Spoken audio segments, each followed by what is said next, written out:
Assalamualaikum warahmatullahi wabarakatuh. Perkenalkan, nama saya Fitra Ardiansyah. Saya dari kelas HPI 2A. Di sini saya ingin menceritakan salah satu sahabat Nabi, yaitu yang bernama Sauban. Sauban merupakan seorang penduduk Yaman yang menjadi tawanan ketika terjadi perang di zaman jahiliyah. Rasulullah Shallallahu Alaihi Wasallam membelinya dan kemudian membebaskannya. Sauban tidak mau ke Yaman.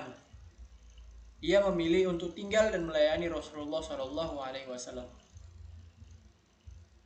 Sama seperti budak atau pelayan Rasulullah Shallallahu Alaihi Wasallam, Sauban sangat mencintai dan menyayangi majikannya, yaitu Rasulullah Shallallahu Alaihi Wasallam.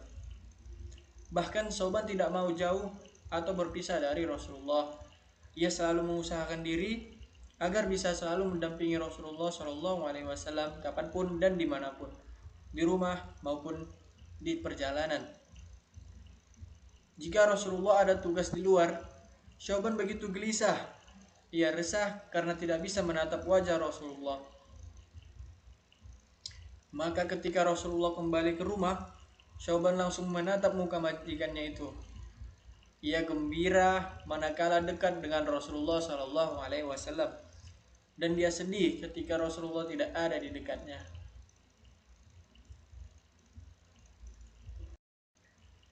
Pada suatu ketika, Rasulullah mendapati Sauban sedang bersedih. Padahal pada saat itu Sauban tidak sakit dan sedang bersama Rasulullah Shallallahu Alaihi Wasallam. Lantas Rasulullah Shallallahu Alaihi Wasallam bertanya kepada Sauban, mengapa dia bersedih? Lalu Sauban menjawab, kalau teringat akhirat, aku takut dan tak dapat melihatmu lagi. Sebab kau akan diangkat ke surga tertinggi bersama para nabi. Lalu, di mana tempatku dibandingkan tempatmu? Di mana peringkatku dibandingkan peringkatmu? Jawab Sauban, dan jika aku tidak masuk surga, niscaya aku tidak dapat melihatmu lagi selama-lamanya. Begitulah cintanya Sauban kepada Rasulullah Shallallahu Alaihi Wasallam hingga ia sampai kepikiran tentang kebersamaannya dengan Rasulullah di akhirat kelak. Apakah dirinya bisa bersama Rasulullah atau tidak? Mendengar itu, Rasulullah Shallallahu Alaihi Wasallam terharu dengan jawaban Sauban tersebut. Beliau juga menjadi kasihan dengan Sauban. Namun tak lama setelah itu turun wahyu kepada Rasulullah, yaitu Allah menurunkan satu ayat Al-Quran, surah Al-An'am ayat 69. Dalam ayat tersebut disebutkan bahwa siapapun yang taat kepada Allah dan Rasulnya, maka ia akan bersama-sama dengan orang yang dianugerahi Allah, yaitu para nabi, para syahidin, para syuhada, dan para orang yang soleh. Ayat tersebut seolah menjawab kesedihan Sauban yang takut tidak bisa bertemu dengan Rasulullah, orang yang sangat dicintainya di akhirat kelak.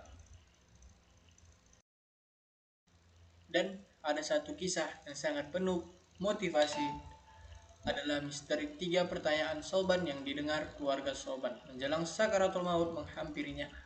Pertanyaan itu pun disampaikan kepada Rasulullah Shallallahu Alaihi Wasallam yang datang ke rumah Sauban bersamaan tidak hadirnya Sauban ke masjid untuk melaksanakan sholat subuh berjamaah. Ternyata rumah Sauban sangat jauh saat itu. Untuk sampai ke masjid dari rumah Sauban dengan berjalan kaki membutuhkan 3 jam perjalanan.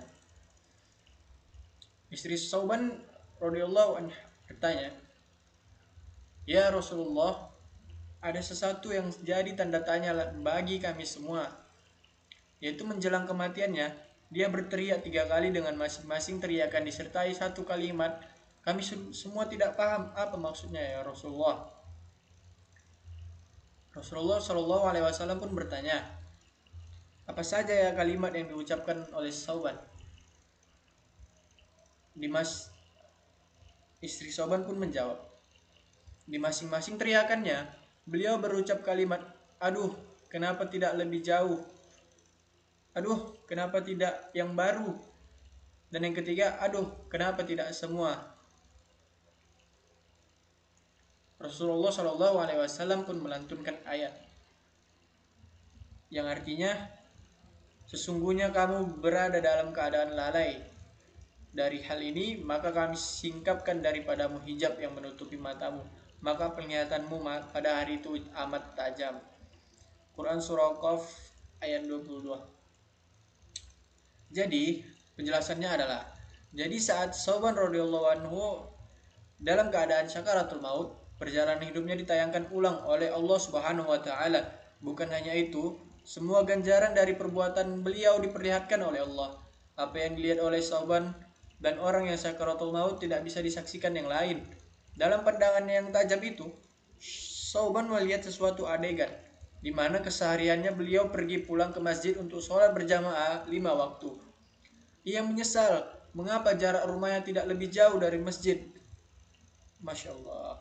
Saat ditunjukkan padanya ketika bersedekah baju yang kurang layak, ia pun menyesal. Aduh, mengapa bukan yang baru? Sauban diperlihatkan betapa ketaatannya kepada perintah Allah Subhanahu wa taala, diperlihatkan balasannya. Sedangkan terucap pertanyaan, aduh, mengapa tidak semua? Saat itu Sauban teringat saat ia hanya bisa sedekah makanan, tidak semua yang dimiliki, ia hanya memberikan sebagian kecil. Padahal ia diperlihatkan ganjaran yang dahsyat kepada orang yang mau bersedekah makanan atau dari apa yang dimiliki. Penyesalan Sauban setelah diperlihatkan balasan surga yang akan diterima adalah mengapa ia tidak optimal dalam menjalankan perintah Allah. Apa yang dialami sahabat Rasulullah ini, walaupun sudah terjadi ratusan tahun yang lalu, tetap menjadi motivasi agar kita bisa beribadah dan beramal soleh sebaik-baiknya. Terima kasih. Assalamualaikum warahmatullahi wabarakatuh.